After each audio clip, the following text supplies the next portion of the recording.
have Nick Robertson right now, who is close to the bridge. I want to bring him into the conversation. Nick, walk us through what you're seeing and what you're learning. I'm standing here, more people still exiting this area here. Let me see if I can talk to them.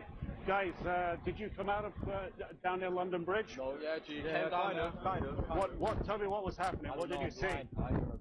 What about you, sir? What did you see? I saw a guy, yeah. I just popped him straight in his mouth. He's gone now. Thank you. So, as you can see, Fred Plakin is also on scene now. And Fred, fill us in with what you are seeing, where exactly you are, what you were learning. Anna, you can see here some people apparently evacuating the area here. Some people running away from that area. Unclear why, whether that person there, for instance, is injured that's running away now. But we have seen the police. I want to zoom back and go back over there. I'll get out of your way for a second now. You can see that there's a gigantic police presence back there, just about, I would say about 70 to 80 yards down the road, with a lot of police officers on the scene there. And again, we've again and again running out of that area. And Anna, a couple of minutes ago, I would say about 10 minutes ago, there was several loud bangs that we heard here in the area. Now we're seeing police back there. I'm not sure how much you can see of that, running towards the scene. Also, apparently, moving fairly quickly. Those are armed police officers back there that are moving into that scene right now. Again, about 70 to 80 yards from where we are right now, still securing the scene and still also getting people out of that area. It was just a couple of minutes ago when we went to air from right here that we did see people, several people evacuate the area. Again, heard about 5 or 6 loud bangs. Not clear what that was, whether that was gunfire, whether that might have been stun grenades or something like that, but we certainly did hear that take place. That's been the scene on my entire way coming out here, and it's certainly been the scene ever since we got here as well, and certainly for the gist that we're getting from the police down here and the way that they're conducting themselves is that this is still a very, very fresh incident and unclear whether or not this is all still active. All right, Fred Plakin, stand by and make sure to flag us when you have additional information from where you are. Also another incident that London police have confirmed that they're responding to in the Borough Market. Eyewitnesses in the Borough Market area tell us there was a stabbing inside a restaurant. We have some new pictures, images coming in from inside that restaurant, taken by eyewitnesses. Can we put those up, guys, and give our viewers a look at that? You can see here people on the ground. We heard from an eyewitness inside that restaurant that there were 2 people at least who were stabbed, and that the rest of people inside that restaurant huddled to try to stay safe. Again, the Metropolitan Police tweeting, as well as London Bridge officers, have responded to an incident in Borough Market. We have James Galliano here with me. I'm curious what the FBI would now be doing in coordination with the White House National Security Team as they are all responding to what appears to be a very, very serious incident happening in London. Anna, it's no secret there's an intelligence alliance in the Western world, and it's made up of the United States, the UK, New Zealand, Canada, and Australia.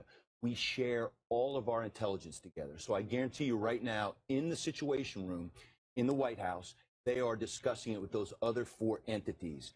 The FBI has 80 overseas posts, global posts, we call our legal attaches. There's 1 in London. I guarantee you that the legal attaché in London is in the hip pocket right now of the senior law enforcement in London, and they are sending back to the New York office, who has that responsibility, as well as to the Strategic Intelligence Operations Center, the SIOC down at FBI headquarters, in coordination.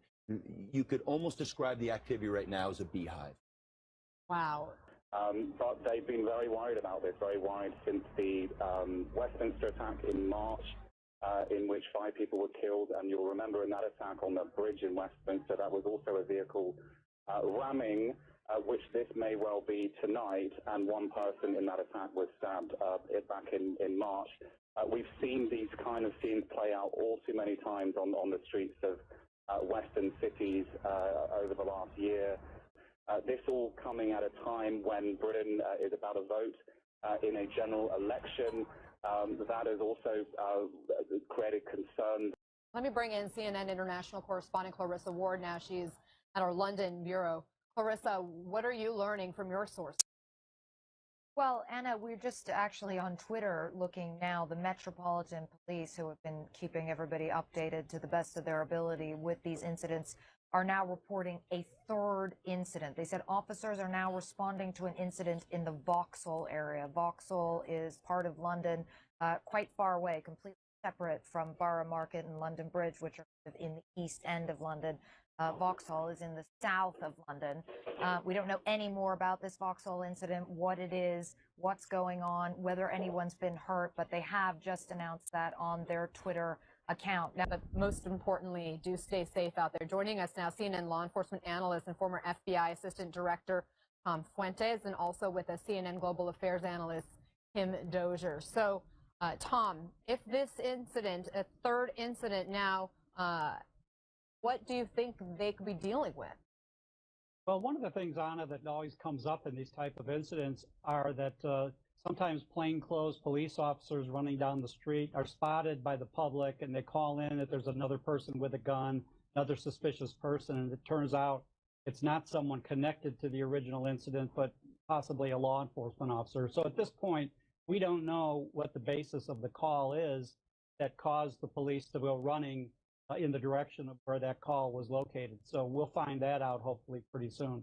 Kim Dozier is with us, CNN Global Affairs analyst. Kim, I know you went to London previously when there was the other bridge attack that we've heard a lot of people refer to, the Westminster attack that happened on March 22nd. You've been in contact with folks there, law enforcement on the ground, who are very much concerned about ISIS and other terrorist groups working in London and in England throughout the country.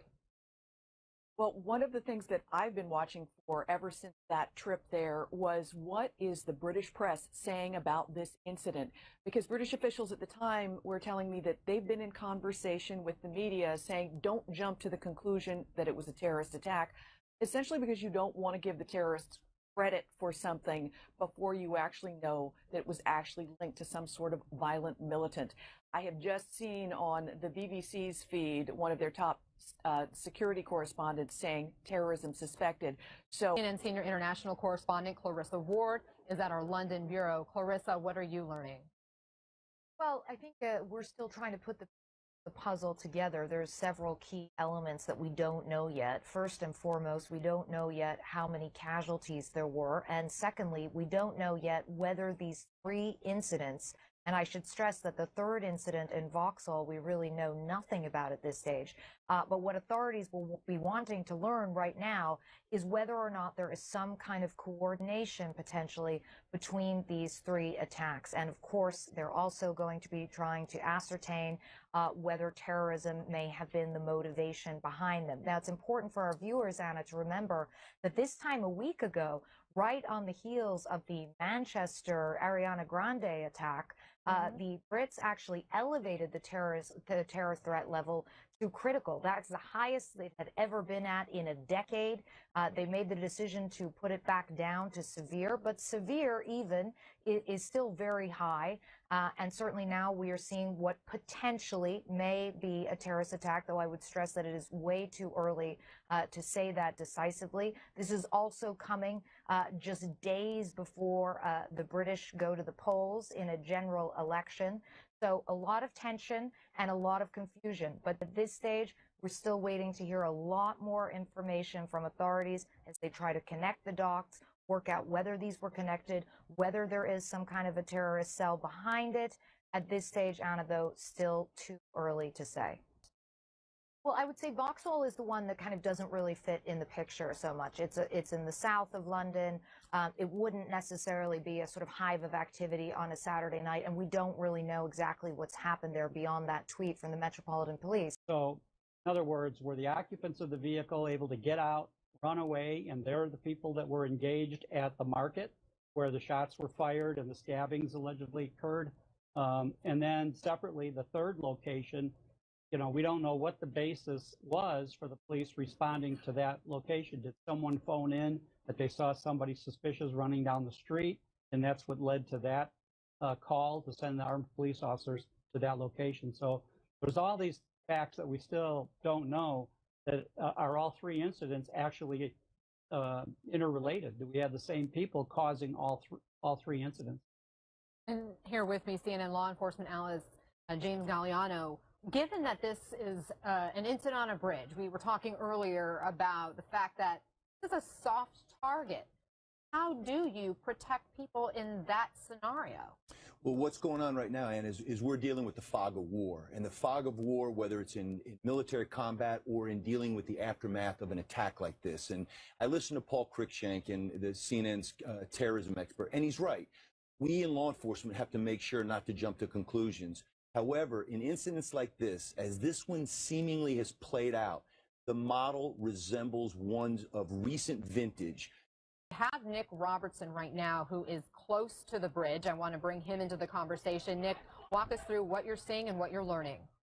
I'm standing here, more people still exiting this area here. Let me see if I can talk to them. Guys, did you come out of down near London Bridge? No, yeah, you came down. Where exactly you are, what you were learning. Hey, Anna, you can see here some people apparently evacuating the area here. Some people running away from that area. Unclear why. Whether that person there, for instance, is injured that's running away now. But we have seen the police. I want to zoom back and go back over there. I'll get out of your way for a second now. You can see that there's a gigantic police presence back there. Tell me what was happening. What did you see? What about you, sir? What did you see? I saw a guy, Yeah. I just popped him straight in his mouth. Dropped his gun now. Thank you. So, as you can see, Fred Plakin is also on scene now. And Fred, fill us in with what you are seeing. But you can see that running towards the scene, also apparently moving fairly quickly. Those are armed police officers back there that are moving into that scene right now. Again, about 70 to 80 yards from where we are right now. Still securing the scene and still also getting people out of that area. It was just a couple of minutes ago when we went to air from right here that we did see people there just about, I would say about 70 to 80 yards down the road with a lot of police officers on the scene there. And again, we've seen again and again running out of that area. And Anna, a couple of minutes ago, I would say about 10 minutes ago, there was several loud bangs that we heard here in the area. Now we're seeing police back there. I'm not sure how much